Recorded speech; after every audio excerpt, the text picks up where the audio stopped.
May 29th, 1943. RAF Alconbury, England. The dawn light struggled through the mist, painting silver streaks across the airfield.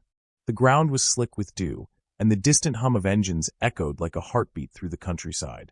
Men in oil-stained flight suits moved briskly between bombers, their breath visible in the chill morning air. The smell of aviation fuel and wet earth mixed into something unforgettable, the scent of another mission that might never end in return. Captain William Hartley stood at the edge of his aircraft, his gloved hands resting on the cold fuselage. He'd flown 42 missions, survived flak bursts, night raids, and near collisions. But this morning was different. Today, he wasn't just flying another B-17. He was flying something new, something the Germans had never seen. Behind him, the mechanics bolted down the last ammunition belts. 11,000 rounds, 16 guns, half a ton of brass, and lead waiting to roar. The ground chief gave a weary grin. Looks more like a battleship than a plane, Captain. Hartley didn't smile. Let's hope it flies like one. As the engines coughed to life, a low tremor rolled across the tarmac. For right cyclones roared together, shaking the airfield. Birds scattered from the hedgerows. The clouds above seemed to part just long enough for the morning sun to glint off the nose art. A small, hand-painted porcupine clutching a lightning bolt. The men called it the Flying Porcupine, though the brass had named it the YB-40, a B-17 transformed into a flying gunship. 16.50 caliber machine guns bristled from its skin like the spines of a beast from another world. As Hartley climbed into the cockpit, he glanced at the photo tucked above his instrument panel, his fiancée, smiling beneath a willow tree in Iowa. For a brief second, he felt the warmth of home before the intercom crackled to life. "Formation ready, sir. On your command." He took a breath. "Let's show them what happens when you corner a fortress." The engines roared higher, and the massive gunship rolled forward. Before we dive deeper into this forgotten legend of the skies, take a second to hit that subscribe button. Tell us in the comments where you're watching from: America, Britain, Canada, the Philippines, or anywhere across the world. This is WW2 Frontline Legends, where history breathes again. The YB-40 lifted off into the gray sky, joining the other bombers circling above the English countryside. From the ground, the formation looked like a school of armored whales swimming through fog. Each was loaded with bombs, except for Hartley's. His mission wasn't to drop destruction, but to protect those who did. At 30,000 feet, the air thinned, and frost crept across the glass canopy. The horizon stretched endless and pale. The radio crackled with coded chatter, navigation updates, altitude calls, the monotone calm of men pretending not to be afraid. Below them lay the North Sea, black and rippling. Beyond that, the gray fields of occupied Europe, the lion's den. By mid-morning, the formation crossed into enemy radar range. The Luftwaffe's coastal operators picked up the signal, dozens of bombers inbound toward Kiel. Orders raced through radio towers. Squadrons of Focke-Wulf 190s scrambled from airfields near Bremen and Hamburg. Engines howled across the Reich. Hartley's crew didn't know it yet, but a dozen of Germany's most seasoned aces were climbing fast to intercept. Among them was Oberleutnant Klaus Weber, a pilot who downed 15 bombers that spring alone. He was 30 years old, cold, calculating, and feared by every man who crossed his gun sights. As Weber's formation rose through the clouds, he spotted the silver glimmer of B-17s in the distance. But something was wrong. These fortresses didn't look normal. Their bellies were heavier, their tails bulkier, their noses gleamed with new turrets that caught the sun like mirrors. He blinked, confused. "Verdammt, what are those?" The German pilots had seen every variant of the flying fortress, until today. Weber ordered his men to hold formation. Through binoculars, he watched the lead bombers bristle with what looked like twice the usual number of guns. He saw flashes of metal moving where no gun should be, side mounts, dorsal turrets, twin barrels under the chin. He hesitated. "Do not attack yet. Wait for my signal." Below, the bombers kept their course, engines humming steady, sunlight flickering off their wings. Inside Hartley's YB-40, the gunner Keller adjusted his turret and grinned. "Feels like we're flying a porcupine, Captain." Hartley didn't answer. He was scanning the altimeter, the fuel gauge, the formation pattern, anything to keep his mind from wandering to the thought that this new fortress might not climb as fast as the rest. Over the intercom came the navigator's voice. Crossing into enemy territory. The crew tightened their harnesses. No one spoke. At 11:47 a.m., the first German fighters appeared. Black crosses slicing through sunlight. The intercom hissed. Bandits, 3 o'clock high. Keller swung his guns around, the barrels glinting. Got him. But then something strange happened. The fighters didn't dive. They spread out, circling, watching, testing. Weber's voice crackled over German radio. Hold position. Those are not standard B-17s. Repeat, hold. For 5 minutes, the two forces hovered in tension, like wolves studying a new kind of prey.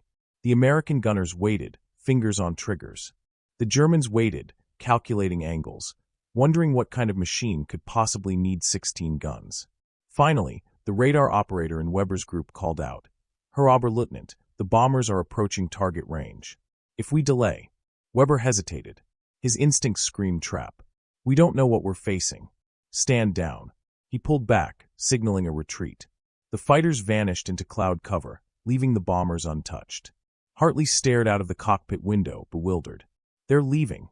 The radio operator laughed nervously. They must have lost their nerve. But Hartley didn't laugh. He had flown too long to believe in luck. Something wasn't right. Still, the mission continued. The bombers dropped their payloads over the shipyards of Kiel with surgical precision. Explosions bloomed below like blooming iron flowers. For the first time in months, an American daylight raid faced almost no resistance. The YB-40s had done their job, or so everyone thought. On the return leg, as the formation turned west toward the North Sea, Hartley noticed his speed dropping. The airframe shuddered slightly, the engines straining under the wheel. Aight. He adjusted throttle. No change. Navigator, what's our airspeed? 240 and falling, sir. He cursed under his breath. The regular B-17s were pulling ahead, lighter now that they'd dropped their bombs.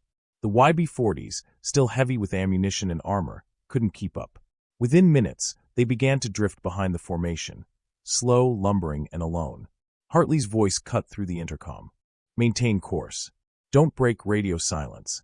But every man on board knew what that meant. When the pack thins, the wolves return. Miles, the radio operator, glanced at the radar scope. Captain, multiple contacts. Closing fast. Hartley gripped the yoke tighter. How many? 8, maybe more. In the distance, the sun glinted off approaching shapes, dark, fast, and hungry. The Luftwaffe was back. Weber had returned, and this time, he wasn't holding back. His first burst tore through the clouds, tracer fire streaking past Hartley's wingtip. Keller shouted, "Incoming!" and opened up with twin 50s, the recoil thundering through the fuselage. The sky erupted into chaos, contrails twisting, engines screaming, smoke curling like serpents. The YB-40 answered with firepower no one had ever seen. 16 guns roared at once, spitting a storm of lead. Empty casings rained through the sky like metallic hail. German fighters peeled off in shock, one spiraling down, trailing smoke. Another burst into flame. But for every enemy shot down, 2 more appeared. The weight that had promised protection now became a curse.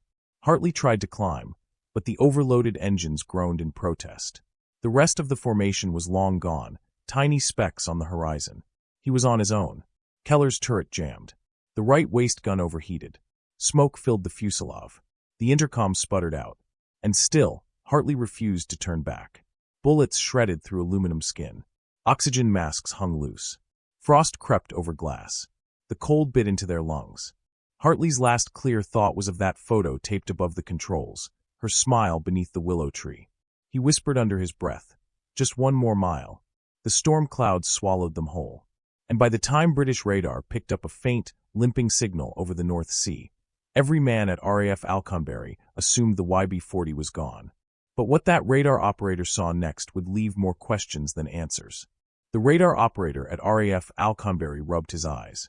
The screen flickered, the faint green echo pulsing like a heartbeat. One blip appeared, then vanished. Seconds later, it returned, slow, unsteady, moving across the North Sea. He leaned closer. The signal was weak, but it was there.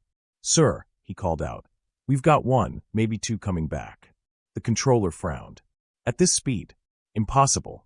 But somewhere out in the gray distance, above the cold churning waters, Captain William Hartley's YB-40 clawed its way home. Inside the gunship, the world was noise and smoke. The port engine coughed black soot. The right wing leaked fuel in a steady stream. The waist compartment was shredded open, cold air slicing through the fuselage. Keller, the waist gunner, slumped against the bulkhead, pale and bleeding. The oxygen lines dangled like vines, frost forming on every metal surface. The intercom had been silent for 10 minutes. The crew used hand signals now, simple, desperate gestures in the roar of wind. Hartley kept his hands firm on the yoke. Every few seconds, the controls trembled, as though the plane itself wanted to give up. But he refused. He looked out the side window, squinting into the haze. The sea below looked endless, gray and merciless. Above, the clouds glowed faintly orange from distant fires. Somewhere out there, the rest of the formation was already halfway to England. And behind him, the Luftwaffe was still hunting. Klaus Weber had lost 3 of his men in the earlier attack, but his pride burned hotter than fear. He banked his Focke-Wulf 190 hard left, the wings slicing through the mist, eyes locked on the crippled fortress struggling below. "Finish it," he ordered. 2 German fighters dove in from the sun, guns blazing. Tracers lit the sky like falling stars. Hartley jerked the yoke, the YB-40 lurching under the strain. The tail gunner opened fire, his twin .50s hammering out desperate rhythm. One of the attackers caught a burst across the wing root and exploded in a flash of orange. The other broke off, smoke trailing. But the exchange came at a cost. A cannon shell smashed through the left wing, detonating near the inner engine. Metal shrieked, oil sprayed, and the cockpit filled with thick black smoke. Hartley coughed, blinking through tears. He could barely see the instruments. The co-pilot reached for the fire extinguisher, his hands trembling. "We can't hold this, Captain." Hartley didn't answer. He was thinking of the others, the men behind him. The weight of 11,000 rounds that once promised salvation now anchored them to death. He banked south, toward the faint hope of British radar coverage. The compass needle trembled, but held true. Miles, the radio operator, fought to repair the comm system. Sparks flew as he reconnected the wires. Static screamed in his ears, then, miraculously, a voice. "Alconbury Control, this is Porcupine 1-1. We're hit, 2 engines out, requesting heading vector, over." The response crackled through the static. "Porcupine 1-1, you're still airborne? Adjust bearing 275. Repeat, 275. Rescue crews standing by." Miles grinned weakly. "They hear us, Captain." Hartley didn't respond. He was too busy keeping the monster in the air. The YB-40 descended through the clouds, the sea looming closer. Every gust felt like a punch. The altimeter needle swung wildly. Hartley's left arm ached from the constant strain on the controls. At 5,000 feet, the clouds broke. Sunlight spilled across the water, revealing a lone Allied patrol boat far below. Hartley exhaled. A sign of life. Maybe luck wasn't done with them yet. Then came the sound he dreaded most. A hollow, rhythmic bang, metal striking metal. He glanced left. The number 3 propeller was seizing, its blades slowing, smoke pouring out. "Not now," he muttered. He feathered the prop, shut down the fuel line, and trimmed for balance. The plane listed but held. The crew, what was left of them, sat in silence. No one dared speak. Every vibration felt like the last. Hours seemed to stretch into eternity. The North Sea beneath them was a grave waiting to claim its own. As dusk began to fall, the coastline appeared, faint, distant, like a ghost. The white cliffs of England. Miles leaned forward, eyes wide. "Captain, land in sight." Hartley's chest tightened. They weren't safe yet, but it was enough to make him believe. "Prepare for landing," he said. The airfield lights of Alconbury twinkled like stars through the haze. Emergency crews lined the runway, flares burning red. When the YB-40 finally touched down, the tires screamed, the left gear buckled, and the bomber skidded sideways before coming to rest in a trail of smoke and dust. The engines coughed, sputtered, and died. Silence. The rescue teams swarmed in, prying open hatches, pulling men from the wreck. Every crew member was alive. Bruised, bleeding, but alive. When Hartley climbed down from the cockpit, he didn't look at the reporters or officers gathering around. He looked at the sky, still gray, still waiting for the next raid. He knew this victory meant something. But deep down, he also knew the truth. This aircraft could not protect anyone if it couldn't keep up. The YB-40 had done what it was built to do. But it had done it too slowly, too heavily, too late. In the following weeks, engineers studied the data. They found that the extra armor and ammunition reduced climb rate by 40%. The YB-40 could defend others only until the moment bombs were dropped. After that, it became dead weight.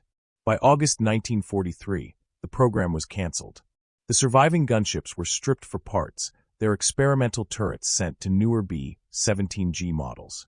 Hartley's own aircraft, riddled with 1,200 bullet holes, was towed to a scrapyard in Norfolk.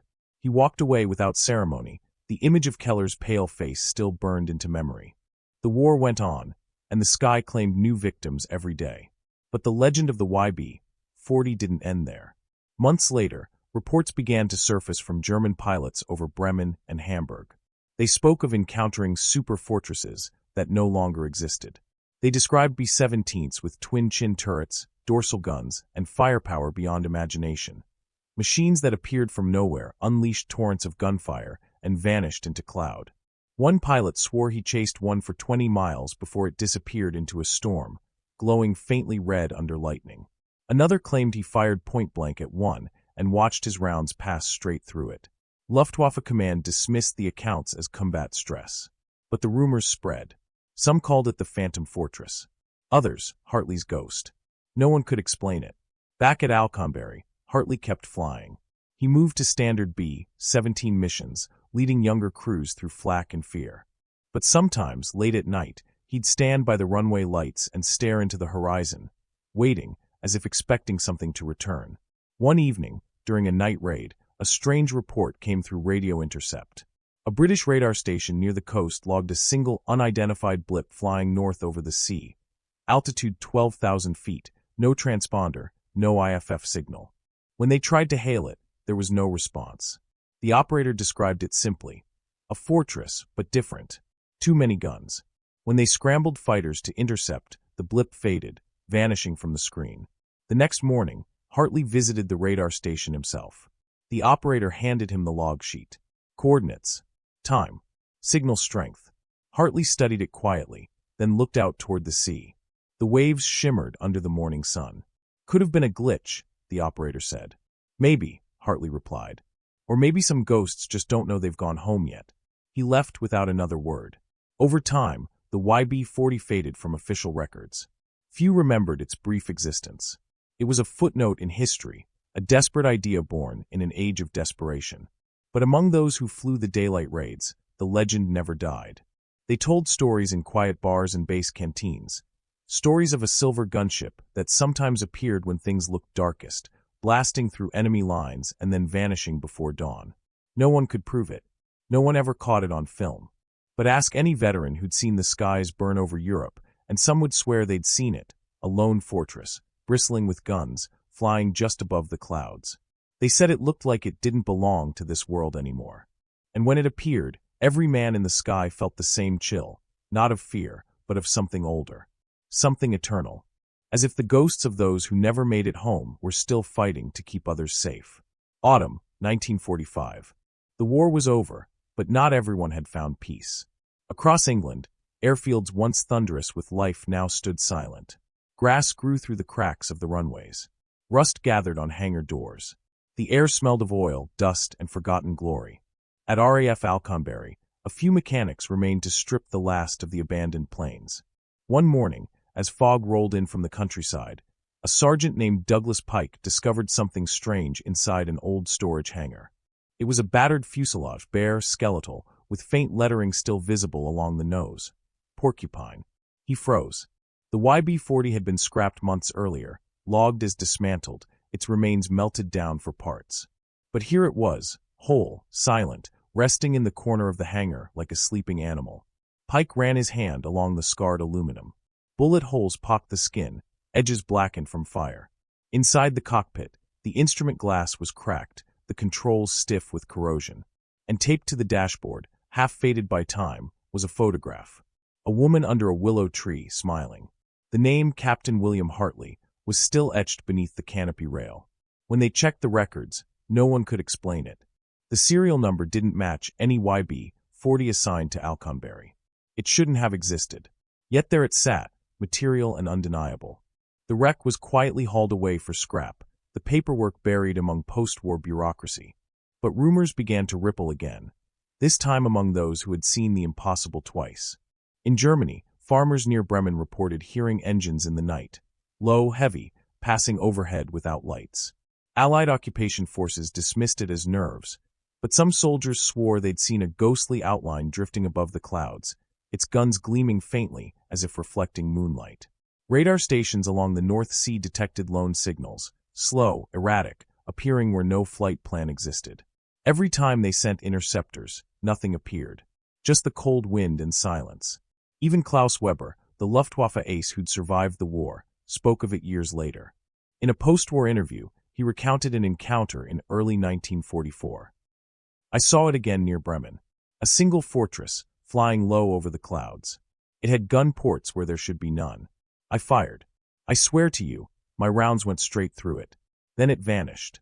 Historians chalked it up to fatigue, trauma, or fog illusions. But others weren't so sure. As the Cold War dawned, engineers revisiting the YB-40 design rediscovered its forgotten innovations. The twin-chin turret, the dorsal gun ring, the heavy ammunition feeds. Those designs quietly influenced later bombers, and even the AC-130 gunships decades later. What had once been dismissed as failure became a foundation for future air warfare. And yet, none of that explained the sightings. In 1952, a British meteorological flight over the North Sea reported visual contact with what they described as a B-17 variant bearing unfamiliar turret configuration. The crew filed an official report, later classified.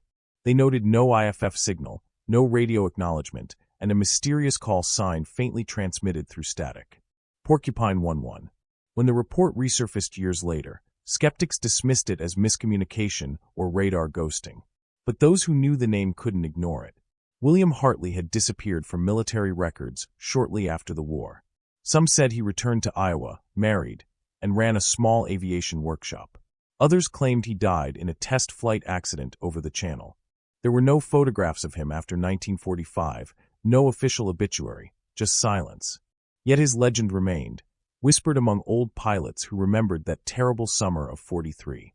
They spoke of a man who flew into hell so others could make it home, and of the machine that refused to die with him. Decades later, in the 1970s, divers exploring a sunken German U-boat wreck off the Danish coast stumbled upon a strange discovery. A twisted section of aircraft fuselage buried beneath the sand. The serial numbers were partial, the paint long faded, but the letters YB-4 were faintly visible. When they recovered a fragment of the nose section, corrosion revealed something else. Etched beneath layers of grime was a small emblem, a cartoon porcupine holding a lightning bolt. Forensic analysis confirmed the alloy composition matched early 1943 Boeing production. And yet, the final YB-40 records showed all surviving aircraft had been accounted for. None were missing. None were lost at sea. So whose plane had they found? Even now, no one knows. Some historians believe Hartley's fortress made it farther north than radar ever detected, perhaps ditching at sea after its miraculous return. Others say the wreck near Denmark was just another standard B-17.